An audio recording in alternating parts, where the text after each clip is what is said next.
Hello, and welcome to the Making Hay podcast with your host, Marcia Miller. Marcia, good to see you. How are you?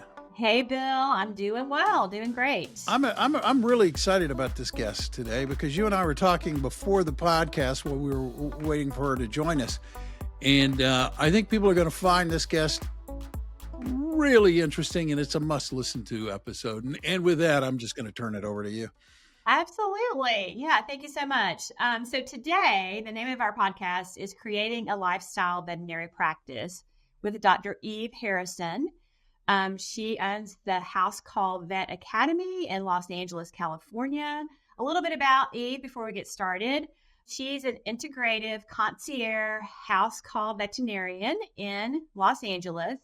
She's a speaker, she's a writer, she's a content creator, and she's the founder of online CE courses called the House Call Vet Academy. Through this academy, she offers training, coaching, and consultation to help independent veterinarians nourish not only their patients, but themselves, drumroll, by helping them create cultivative, profitable, and sustainable mobile practices on their own. She's also the founder of the annual House Call and Mobile Vet Virtual Conference, and she's host of the House Call Vet Cafe podcast. So, wow.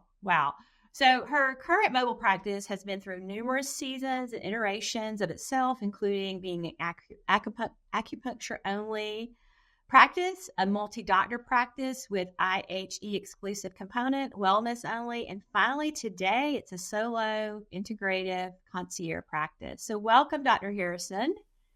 So Thank happy to have you. I'm happy to be here. Yeah, I have definitely, since we crossed paths, wanted to have you on the show because you are definitely one of the most interesting people I know. You are. And I'm not trying to flatter you.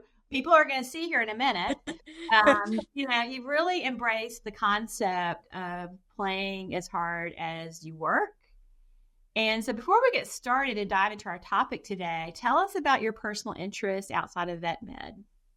Oh, thank you for asking me that. That's an amazing first question to start with. Like it's rare to get that and to be seen in like the wholeness of who we are as people. So thank you.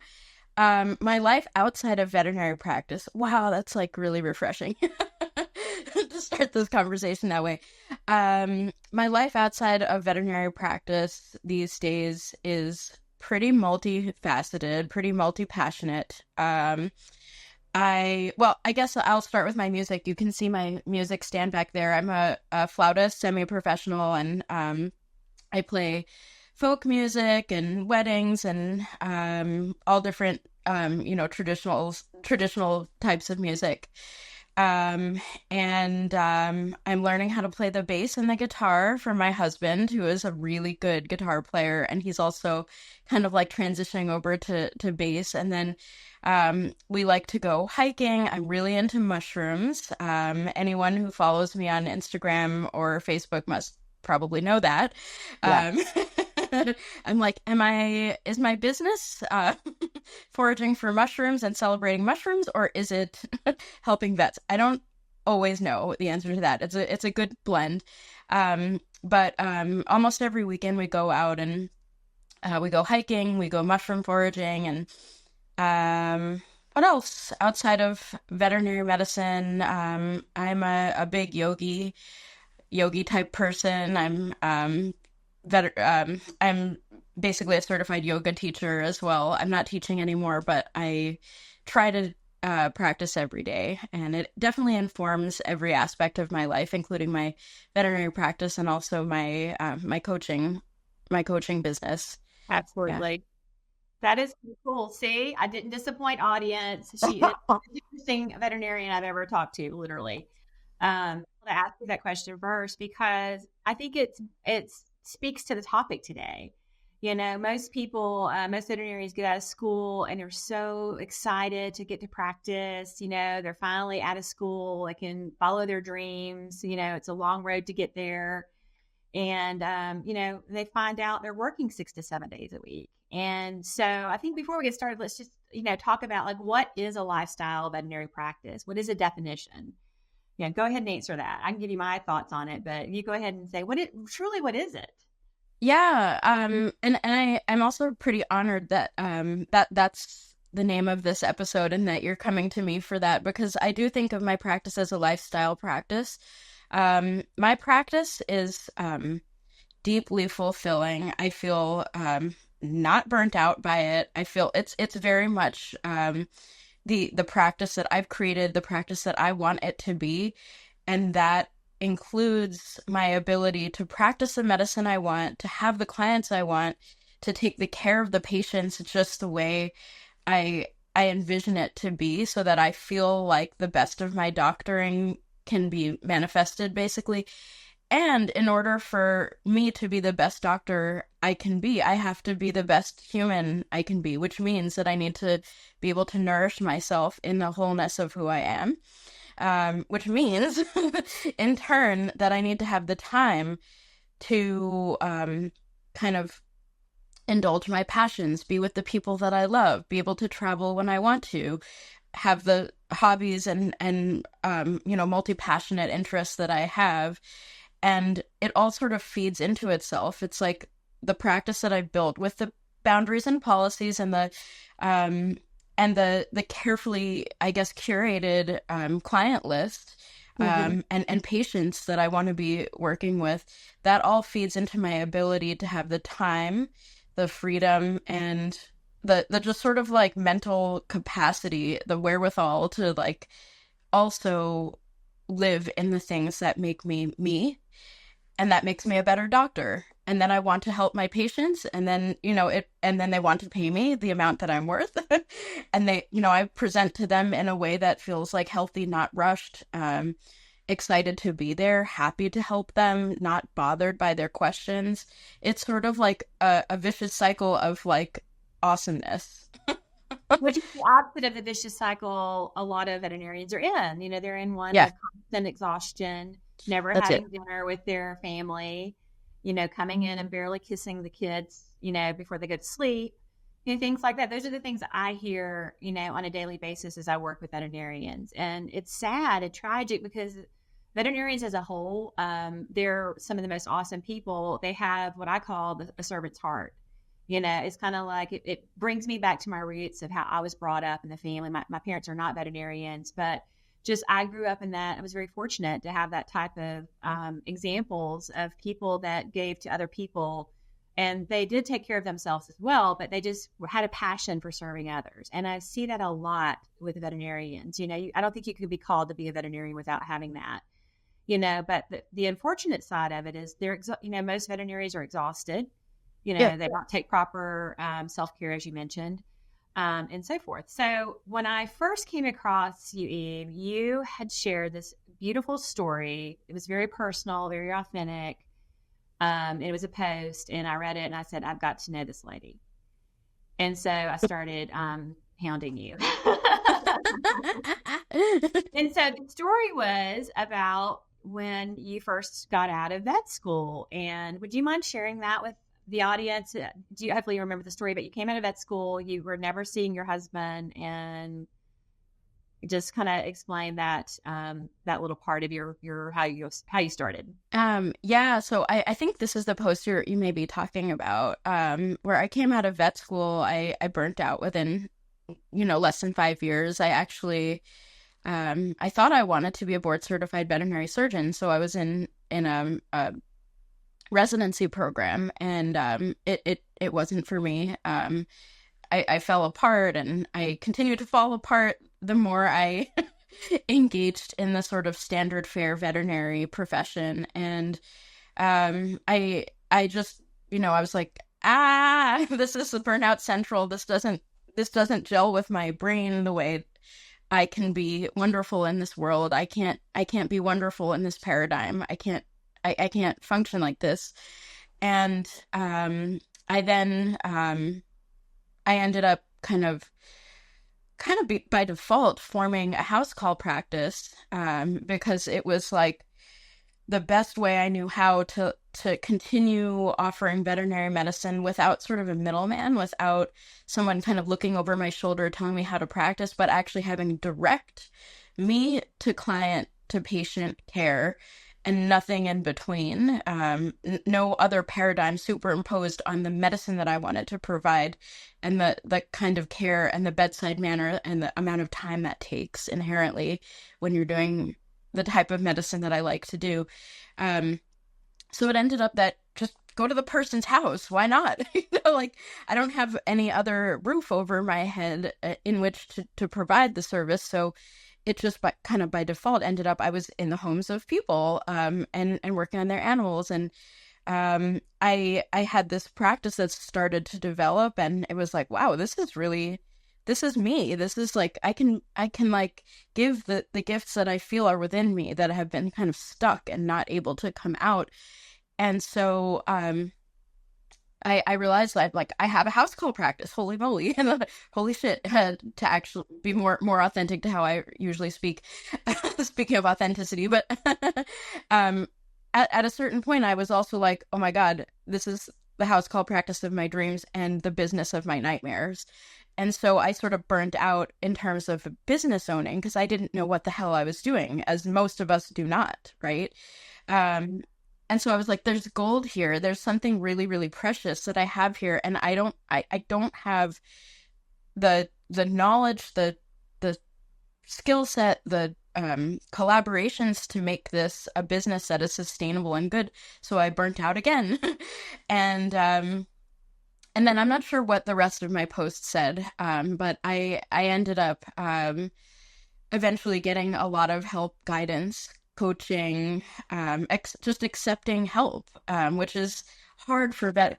Yeah. It's so important, and it's so hard for us vets to do. And I will never say that I did any of this alone. I had so much help, paid help, and support of, loved ones, of course, but professional paid help to get where my business is now, and also to build the continuing education platform that I have now as well. So I accepted that help. And I think where I had gone with that post was that,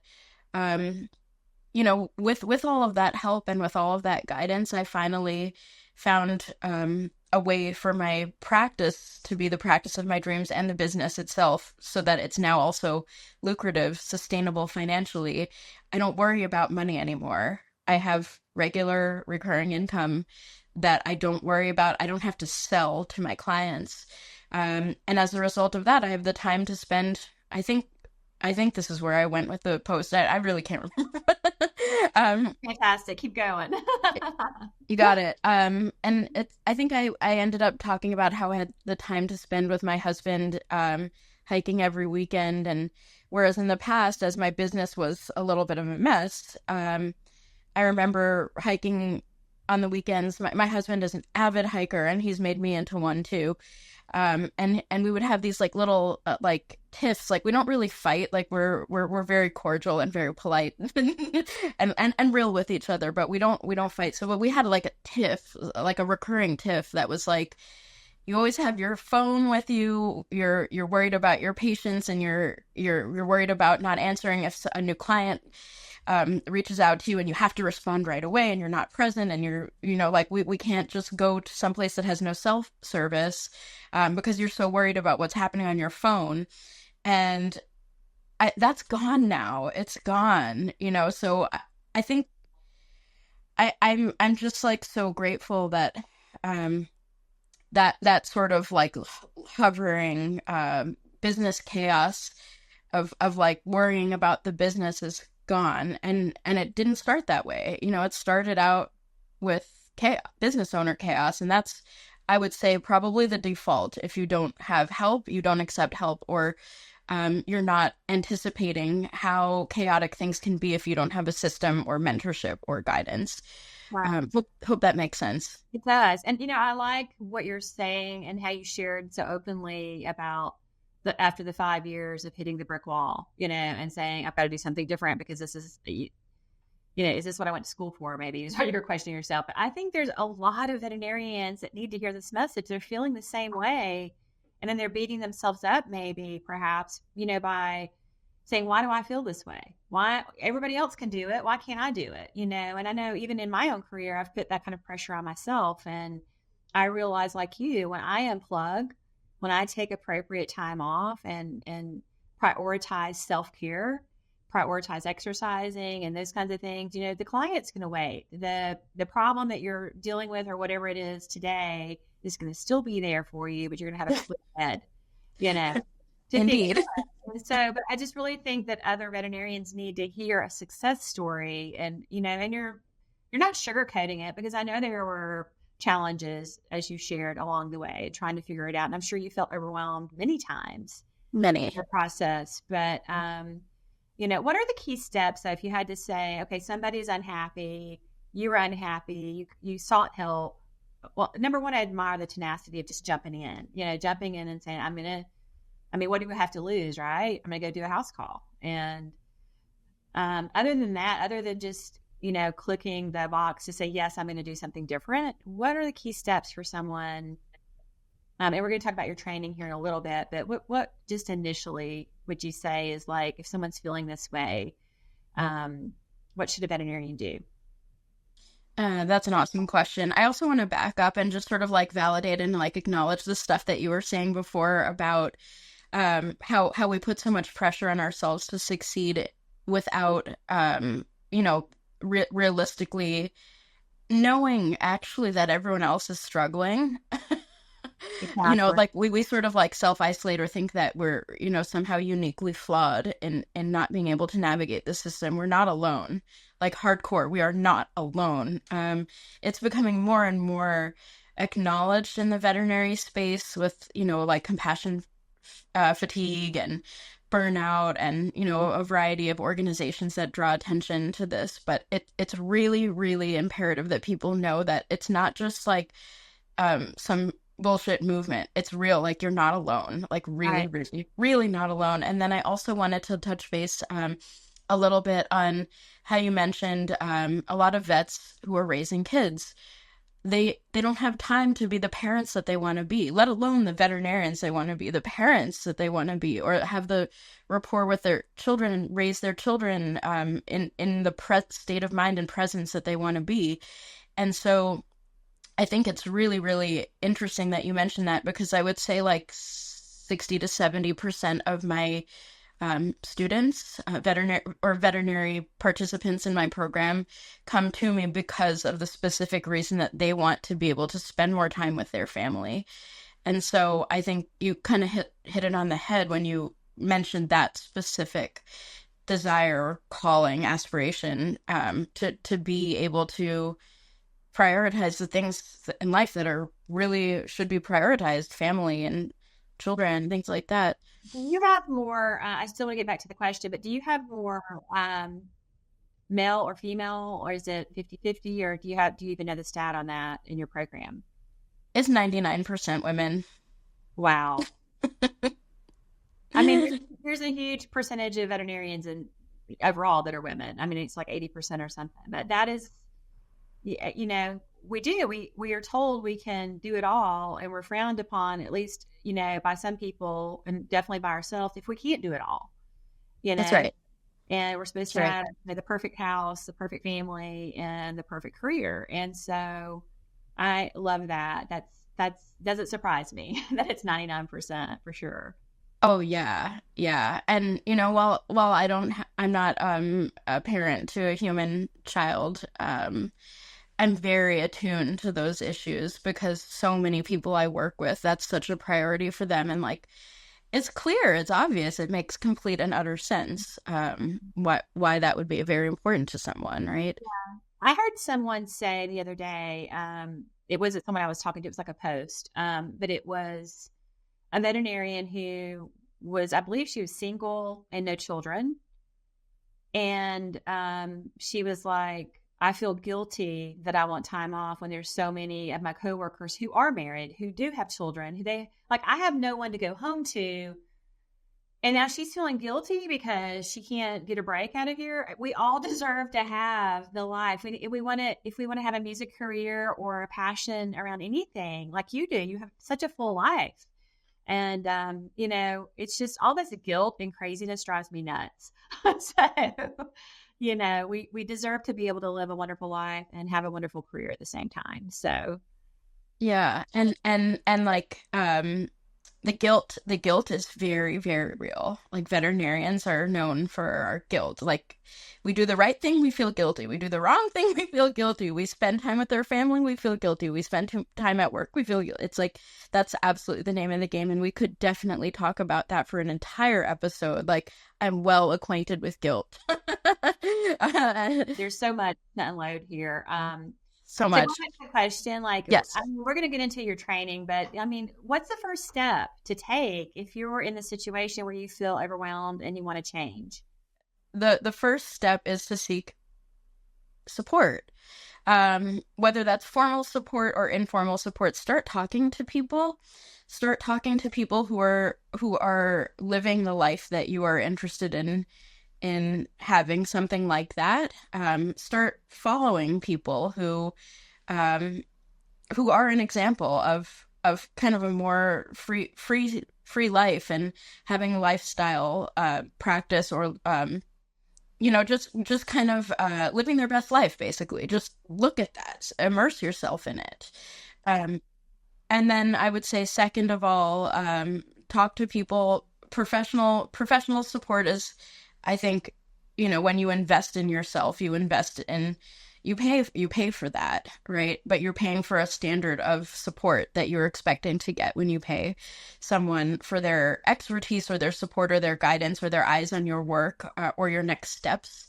Either whether it's in business or to move to a different type of veterinary practice, whether that's relief work or house call, or just like moving from corporate to non-corporate, or whatever it is. And then I would also say, I guess, like, third step, this would be, and this may be more in your domain, financially plan a little bit. If you're about to leave a really high paying but devastating job, start saving, start planning. I would say for most people who are interested in making the shift from 9 to 5, well, it's usually 9 to 10, way more than 40 hours a week type of job. I would say that a really nice intermediate step is shifting to relief work, where you start to understand what it's like to run your own business, where you start to understand what it's like to set rates for something, where you start to negotiate with clients, and negotiating with clients includes like the clinics that you're working for. So that's a whole mindset shift between just like, I show up for work, I get paid what I get paid. No, when you're a relief vet, you start to be able to create your own schedule. You get to learn boundaries. You get to choose, do I want to take this shift? Are these hours going to work for me or not? And it's like, I would say that is like the very first toe dip into entrepreneurship and the mindset shift, which is a new standard of self-care and I guess agency in your life. That's the first step. And that's what I did. I was a relief vet for before it was a thing. I was a relief vet just because I could not hang with any clinic that tried to recruit me. I was like, I can give you 1 day a month. I can't do any more. This wretched place. But just kidding. None of them were wretched, but no, I have to be careful what I say on air because I can say some things. But the thing is, like, I started doing relief work by default. It was the only thing that I could possibly do. And it was clearly a launching pad for me to then be like, oh, well, the next natural step is to have like a real formal business where I'm actually me direct to client, not me through a clinic who is my client. And then I have like a meta client through the through the relief clinic that I'm working through, if that makes sense. Yeah, absolutely. And it sounds like in that process, you started understanding your own value, and you're able to bring to the table, like, I am good at what I do, and it's okay to feel that way. It's good to say I'm a great veterinarian. In my case, I'm a great financial advisor. I'm gonna love on these people and take care of these people like nobody else. That's the experience I want, and I can feel that with you. And I think that's great advice. Just get out of what you're comfortable doing to pursue something, maybe it's going to be a little uncomfortable and feel a little weird, but it's going to help you have a mind shift for sure. Definitely. Well, let's dive into your teaching, how you teach other veterinarians. I know you're super passionate about creative entrepreneurism and practice management. I can't speak today. I don't know what's going on. You're doing Friday. great. Friday. I don't know. Just like creating those boundaries, systems, how to do all those things. So tell us a little bit, like give us an overview of your training and what that looks like. Yeah. So it is a program that has three main components. The first component is it's an on-demand online CE program. It has over 48 hours of continuing education. So people can just kind of like log in and watch as they desire. And the content goes through the nitty-gritty of everything related to house call practice, house call medicine, the nitty-gritty of business, like taxes. We talk about financial planning a little bit. We talk about like the legal mishmash of that none of us really know anything about, yet feel very intimidated consistently if we don't actually lean into it, knowing like, I have a business, I should probably know all this stuff. So we actually go into that, and I basically set the foundations for like general business ownership. Mm-hmm. And then how it's very specifically applicable to house call practice. And then we talk about the nitty gritty of practice itself. So what medical record systems to use.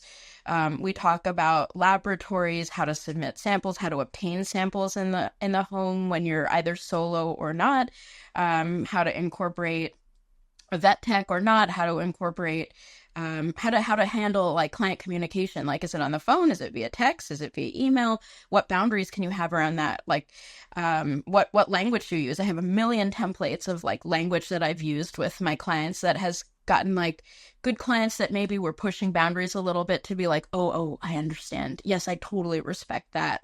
Instead of feeling like, oh, she's mean. Like there's so many ways to hold boundaries in a really professional and loving way that sort of actually gets your clients respecting you more rather than less. Right. So we do a lot of work on boundaries, like you said. I want to interject something here, and I hope it's okay. Please. It is. If it's not okay. So in preparation for our meeting, our podcast recording today, I, want to know my client. So I am, looking at your website, and something stood out to me that I've not seen at any other clinic. And it's the fact that if you want an appointment with Dr. Eve Harrison, you send a text. This is how we schedule our appointments. And we are in a texty world. People want to text more than they want to make a phone call. So you've already immediately established that, I'm not going to be sitting by the phone waiting for you to call me 24/7 and hoping and praying that I get paid for a service today. You clearly say, hey, text us and we'll text you back within 24 to 48 hours and we'll get you scheduled, kind of thing. And I loved that. I love the boldness of that. And the, to use your words, you've put boundaries around, it looks to me like every aspect of your business. And I'm sure that didn't happen overnight. I'm sure that, brick by brick, you've been building this business that you have now, and it's turned into this beautiful castle, But that's an example of the kind of guidance I would assume that your teachings offer, and someone else may not want to do that. Obviously, they may want to say, call and we'll do whatever. But you picked what works for you and your team, and I love that. Thank you so much for seeing that. It has, you're absolutely right. It's taken a lot of work. It's taken years. It's taken coaching. It's taken many, many, many lessons learned the hard way. Almost everything I know is learned the hard way. Also with coaching has helped me. Like, speaking of Castle, I'm working with a coach right now who has like a really interesting take on boundaries, and we've talked about this a lot, and I'm trying to kind of convey that in my work now. I've always conveyed it in sort of like a soft way around boundaries, but she her name is Hannah Taylor. I may as well just tell you. She's wonderful. And I started following her because of her posts about boundaries. I was like, oh my God, she's speaking my language. And she was like, you want your boundaries. Like when you're in a castle, you don't want to have like this like moat with like swords and like a metal like daggers. Like you want to imagine your castle of boundaries as like a bounce house, like this soft thing that's like, nope, that didn't work. You bounce off it. And so I've been analogy. That's so good. And I had no idea about the castle. That was just supposed to be talked about today. So. Yeah, I mean, I love that castle metaphor came up because I've also been thinking of it in this terms of like a bounce house castle. That's like right. You're in a bouncy castle. That's like this is your sovereign domain. And there are boundaries, but they're soft. Like we can work with this. But we can change our mind if we want to or need to. All right. Yeah, and like I think the fact that I do have there are places that my boundaries are rigid, rigid to as rigid as they can be. But there are also times where because I want to, I bend the boundary because in this particular case, I want this interaction to have this sort of fluidity about it. And so I basically talk about these sort of like flexible boundaries rather than rigid boundaries inside my course, which is basically another way of talking about setting boundaries without them being, like argumentative or accusatory. It's like the soft edge that's like gets people to respect you rather than resent you. Sometimes people are going to resent you no matter what. Any boundary is not going to work for some individuals, and we deal with that. But you're absolutely right. I do have a text-only policy. That's part of how I screen. I teach about how I screen for the clients that are the right match for me. I talk about marketing, website, social media, how to grow the practice, so like all the nitty-gritty. And the point that you mentioned about texting only, that is one of the primary ways that I deliberately screen clients for my practice. If you can't follow directions or you're not a text person, you require phone call, we're not going to be good in relationship. It's not going to work. That is so beautiful though. It's just like, you're going to be serving this person. You want to have the right fit. I don't serve everyone either. You know what I mean? You've got to have that person that is going to work well with you. So I think it's incredible that you did that. I did. I was like, this girl's the boss here. I mean, like, she's going on. And I know, because I've been in business a long time. I know you didn't wake up one day and evolve to this. And I think you have so much to share. And you're so willing to do it, so willing to do it. I wanted to step back. One thing you said, and when I asked you about what would be one of the first things you tell someone who's thinking, hey, I'm unhappy doing what I'm doing, I might want to do this lifestyle type, house call business, and you said, get your money in order kind of thing. And I want to just because this is a financial podcast, obviously. And I just want to speak to that a minute. One of the things that I've noticed in working with veterinarians is, and especially like younger ones or really any age, they're putting money in their 401k. They're pretty much all, and we advocate for them to do that, especially at least to the match. But one thing that I continually bring to the table when working with veterinarians is you've got to save money that's, just investment money that you can get your hands on, because you can't touch that 401k without some pretty serious penalties, under the age of 59 and a half. I mean, there's a few ways you can, but it's not really going to be accessible. And so, always as I'm getting to know my clients, like, what do you see yourself doing in the future? And if I see any hint of entrepreneurship there and wanting to own a practice, that's going to be one of the things I talk about is, hey, we've got to get some money saved over here on this side of the coin so that we can make that happen. So I'm so happy that's in your training, or that was some of your advice, for our listeners today. Because I think that's very valuable. You got to have some money, either whether it's to live on or to invest into your business, you've got to have some cash. Yeah, I love that you mentioned that, and I think it's incredibly important. I don't in general recommend for someone to dive straight from practice, quit practice, and then start their own business. I think that's part of the reason that I think relief work is so important, or locum work, as they would say outside of the US, that you are creating, I guess, ongoing income while you build this business. Because if you're building a true lifestyle business, that doesn't happen overnight, as you've kind of alluded to. The actual building of the practice can be, it's like a slow and steady. It's snail-like.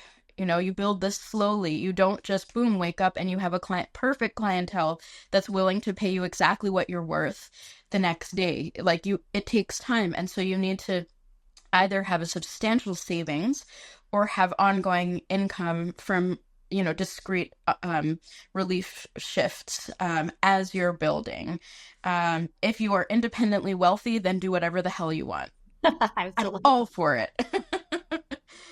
Right? Yeah, right. But that's not most of us who are paying loans and all this stuff. So I love that you have this. And we're gonna have to actually, it didn't just occur to me in this moment, but it reminded me in this moment. We'll have you speak to our House Call Vet Academy students about this kind of financial planning, and there's always more information about financial planning that we need.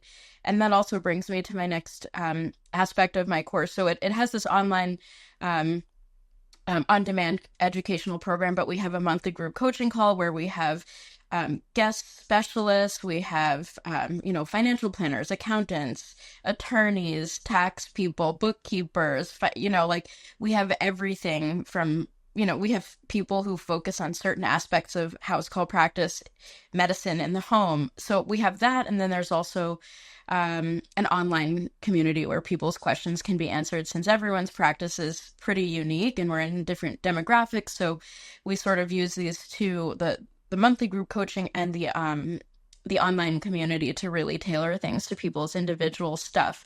So thanks for helping me bring it full circle with that question.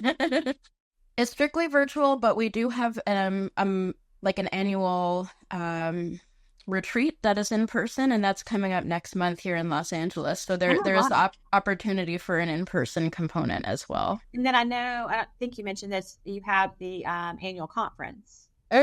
So tell us about that. Yeah. Sorry, I almost choked in my water. It's like, my annual conference, yes. So that's also virtual. It is like an international event, so it would be really hard to get everyone all together. We have people from Australia, people from, I think we had someone from Africa actually join us, people from South America, Canada, the UK, all this cool people doing house call practice all over the world. And so that's our next one is coming up, I believe, February 1st and 2nd, 2025. I'm pretty sure about that, but it's 2 days of interpersonal skills that are related to house call practice, mixed with a little bit of business, mixed with a little bit of specific medicine and how it can be practiced in the home. Okay. This past year, we had around 250 participants of house call vets and prospective house call vets. So it's for anyone who's even a little bit interested, wants to dip a toe in and see what it's like. And it's a hugely community-oriented event. And people say things like they haven't felt so seen in their whole life. I could totally see that.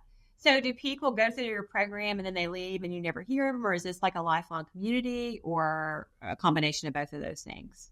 It's a combination of both. So my program is a one year like implementation program. Okay. So it's sort of like a membership, and like after the year is over, people have the option to stay in the community and continue to have access to the materials on a month-to-month or an annual basis at like a much cheaper price point. And then, I mean, once you've been through the academy, you're always like part of the, community. Like you can always come to the conference, and, we all support each other. Even if you're not like a paid member of the academy anymore. And then, it's always an option to join us for our annual retreat as well. But we're kind of like close knit. I think we all kind of really get to know each other pretty well. Like you don't spend a year working together without like really caring about each other and knowing each other's businesses pretty well, and Right. I love it. we refer to each other. It's really cool. That's so Yeah. cool. Well, unfortunately, we're going to start wrapping it up. Our time is coming to an end. We'll definitely have to do this again. So just kind of the key points to recap those. What I'm hearing is, there's more than one way to build a business, definitely. And you need community. You need to reach out for help. Obviously, Dr. Eve Harrison would be happy to, help any of you. And we'll make sure to put in our show notes how people can connect with you, all the information, all of your platforms, and, how they can get in touch with you if they're interested in learning more. And I just think too, you've got to get rid of old mindsets so that, and all the things that are holding you back so that you can have the dream veterinary practice. I believe that a lifestyle practice is obtainable. It's doable. And we're seeing you thrive in it. So I love that. I love it. So Dr. Harrison, what, if any, final thoughts do you have for us today? Well, first of all, thank you so much for having me on. Thank you for seeing me in the way that I always hope to be seen. So thank you. I feel seen by you. And I guess to our listeners, I wanted to say, you're not alone. That's the biggest message. You're not alone. There is help out there, whether it's from me or from other people in the house call community. There is so much guidance. Don't think you have to do this alone. And if you're struggling either in your house call practice or in brick and mortar practice, please know things can change. You don't have to be stuck. You can stay stuck if you want to be, but you don't have to be stuck. And that's a mindset shift. And there's a lot of resources, help, and people who want to help.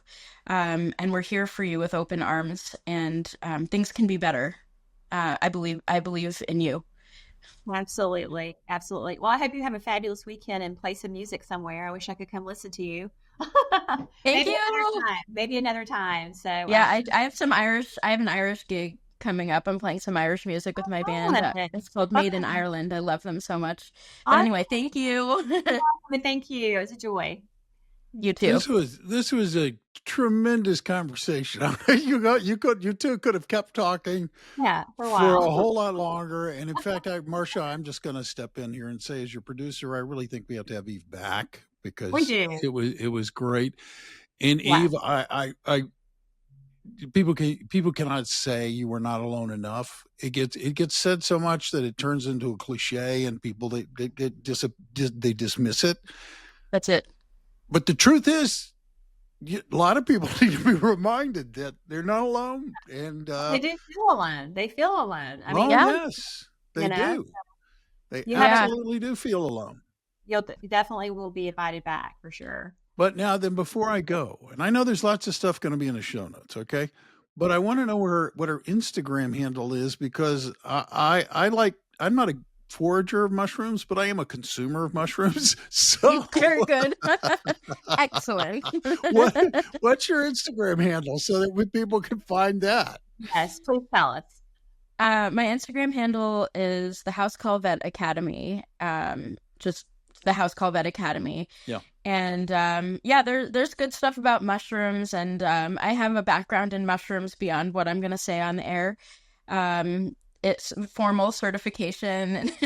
Yeah. It's fascinating, but if anyone has any interest in subjects of that matter, feel free to reach out. And I wanted to also just say that that I am alone, feeling I'm alone. It's a core wound for humanity, and I think you're right. It's absolutely a cliche, but it also can't be said enough. Exactly. Because we just as human beings feel so alone in so many ways, I could not agree more in for whatever reasons, and we'll leave that for another podcast.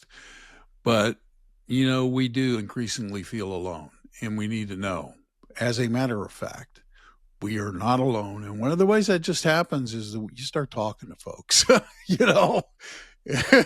And sometimes when you just admit it and somebody says, "Hey, golly, man, I've been feeling the same way." Right. And I want to applaud you for taking matters into your hands and sorting through them, Eve, and offering your services and making yourself available. So I think it's fantastic. I'm incredibly impressed, and I wish you great success. I told you she was going to be a great one. Yeah, I'm telling you, you got to have her back, Marcia. Got to have her back.